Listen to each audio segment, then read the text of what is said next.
Noriu pranešti gerą naujieną, kad šiandien Lietuvoje įsisteigė Donaldo Trumpo rinkiminis štabas. Rinkiminio štabo pirmininku tapau aš, pavaduotojo Ramojus Girinskas. Taip pat įsitraukė ir išeivijos lietuviai. Nariais yra Naglis Puteikis, Dobilas Sinkevičius, Giedrė Gurienė, Kęstutis Pūkas ir kiti. Kviečiame visus dalyvauti rinkiminiam štabe ir raginti Lietuvos piliečius, kurie turi ir Amerikos pilietybę, balsuoti už Donaldą Trumpą. Trumpas pasako už šeimos vertybes, už taiką. Ir jeigu jis būtų išrinktas Amerikos prezidentas šioje kadencijoje, karo Ukrainoje nebūtų.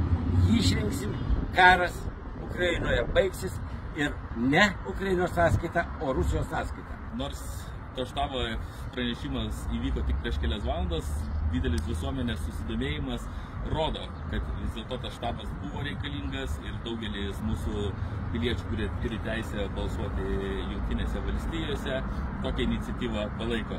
O šioje vietoje, matote, kur yra piramidė, mes planuojame pastatyti monumentą Donaldui Trumpui. Popierinėje piramidėje mes pastatysim auksinį paminklą.